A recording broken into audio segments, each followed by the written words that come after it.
Hello, let's start. Hello, welcome to Sai Study Classes. My name is Bhavani. ମୁଁ ଆପଣଙ୍କର history and ପଲିଟିର ମେଣ୍ଟର ଅଛି। ବିଏଡ଼ରେ ପଢ଼ା ଚାଲିଛି ଆମର ମିନିମମ୍ 6-7-8ଟା କ୍ଲାସ୍ ଗଲେଣି। ତ ଆପଣଙ୍କର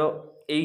କ୍ରମାନ୍ୱୟରେ ବା ଏଇ କ୍ରୋନୋଲୋଜିରେ ଚାଲିବ। ହିଷ୍ଟ୍ରିରେ ଆଜି ଆମେ ପଢ଼ିବା ସବସିଡାରୀ ଆଲାଏନ୍ସ, ଯେଉଁଟା ବି ଆପଣ ବୁଝିପାରୁନାହାନ୍ତି ମୋତେ କମେଣ୍ଟରେ ଜଣାନ୍ତୁ, ମୁଁ ପଢ଼େଇବି। ତ ଆଜି ଆମର ଟିକେ କାମ ଅଛି, ତ ସେଥିପାଇଁ ଆମେ ଟିକେ ଜଲ୍ଦି ସେ ପଢ଼େଇବା ଷ୍ଟାର୍ଟ କରିବା। ଆଉ ଆଜି କ୍ୱେଶ୍ଚିନ୍ ଆଜି ପଚାରିବାନି, इन प्रीवियस नेक्स्ट क्लास रे क्वेश्चन पचारिया की point of subsidiary alliance. Okay देखो, formed by Lord Wellesley the governor general of India from 1798 to 1805 the subsidiary alliance was the major process that lead to the building of the British Empire in India. The British East India Company started the outright war of non-intervention policy and the assumption of the territory of previously subordinated ruler and to achieve political aspiration such that the bring of the Indian state within the orbit of British power. The subsidiary alliance system was the non-intervention policy, means सेठी केही दखल करि पारे। subsidiary alliance माने कोन कोना आम subsidiary Allianz माने सामंत संधि बा सेमितिया गोटे प्रथा होता कहार ना आम इंडियन रूलर्स मान सहित ब्रिटिशर्स मान मीन्स सहित एमती एलायंस हम जे से निजर ब्रिटिश एम्पायर को से प्रमोटली कौन करें ना शासन करें ना से क्या थ्रो शासन करेंगे ब्रिटिश एलायंस द्वारा शासन करेंगे एंड सामंत संधि जोटा कहुए then used by the Lord Wellesley, who was the Governor General of 1798 to 1805 यांको परे उठीगला the established the British Empire in the India. According to this system, every ruler of India, एटा भल से बुझो 80 point अछि, every ruler in India had to accept to pay a subsidy. Okay, माने subsidy किसी दवा पई पड़ियो to the British for the maintenance of the British army. Okay, माने ब्रिटिश आर्मी को सहाय्य करिया पई बा ब्रिटिश आर्मी को से माने प्रमोट करिया पई बा ब्रिटिश आर्मी को निज राज्य रे रखिया पई से माने किसी सब्सिडी देबे काहा को ब्रिटिशर्स मान को कि Indian ruler in the return British have to protect them from the enemies which gave the British enormous expansion. माने अरे इनडायरेक्टली से माने एमितिया गोटे प्रहार कले से माने कौन कले ना राज्य रे धर जो मु तुमर शासन तुम्हें गोटे राज्य करछ मु तुमर सेठी किसी सैनिक मान को रखीदेवी तो सेठी कौन हम ना से माने मु से माने सैन्य माने जहाँ भी करेंगे राज्य रे जहाँ इनफॉरमेशन इजीली मो पाक आसी परियो सेमितिया से माने प्लानिंग करथिले। Okay, the term of subsidiary alliance was introduced by the French governor Dupleix and was the firstly used by Lord Wellesley. माने फ्रेंच गवर्नर द्वारा इंट्रोड्यूस हैला। एटी पूरा छुआ नोट्स अछि, डिटेल्ड नोट पूरा भल से पढ़िबे बुझी पारिबे and who affected the institutionalized and the policy of non-intervention which made the Nawab and Nizams of subsidiary alliance by signed almost 100 such treaties. Okay, then देखो key point of subsidiary alliance. First, the alliance of India states ruler were completed to accept the permanent graduation of British army. बुझिपार जोटा कथा कहनी पूरा total British army कथा बुझे with in their territory and to पे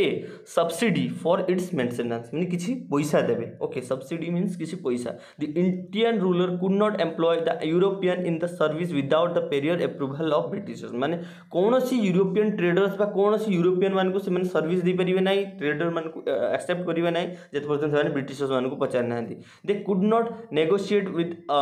any other Indian ruler without the consulting of governor general. जते पर्यंत वेलेस्ली सहित से कंसल्ट न करछंती से अन्य कोनोसी लोक को सेठी पोसेबा को देबे नाही। At the British resident who was the stationed in the Indian court. Okay, Indian court से कोर्ट सिस्टम टा गोटे जो हमर जतले से जो प्रथा थिला राजा मानकर से सिस्टम टा सेठी लागू हिला। States come under the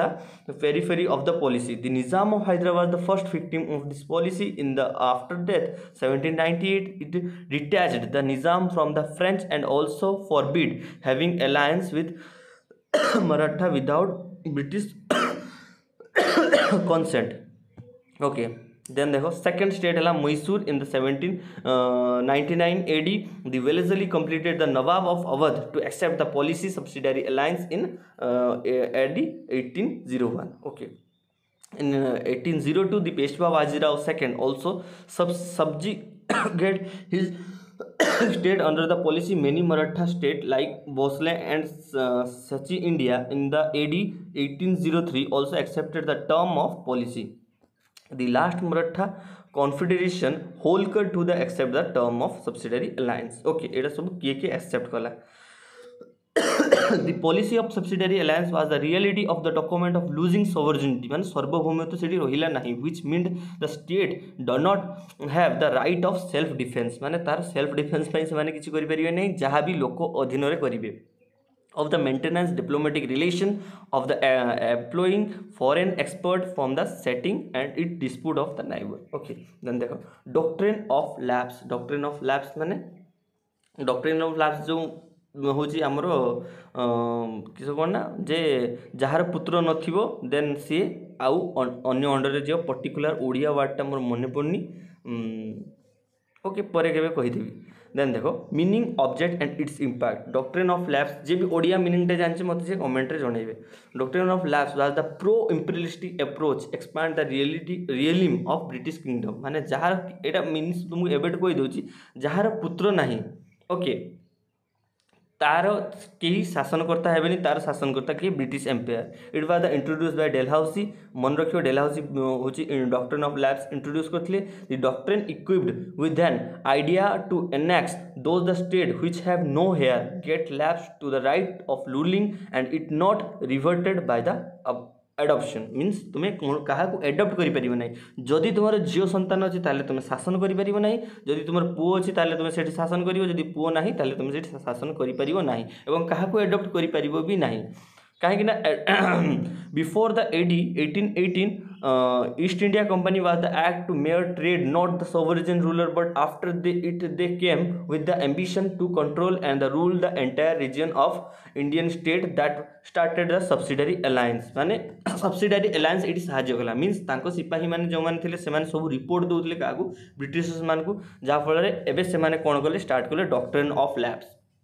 This policy were adopted to control all the authority of state making the British domination state माने सेठी पुत्र नाही माने से माने शासन कले पूरा डोमिनेशन नै नेले पूरा से कंट्रोल स्टेट तारो कंट्रोल नै नेले the main complication was the started those India who have no heir तुमको ऑलरेडी कहि सारची according to the policy the state lost the ruling right because there have no heir माने तारो की पुत्र संतान नाही state were enacted the by the Dalhousie by applying doctrine of lapse first state of Satara 1848 Jaipur 1849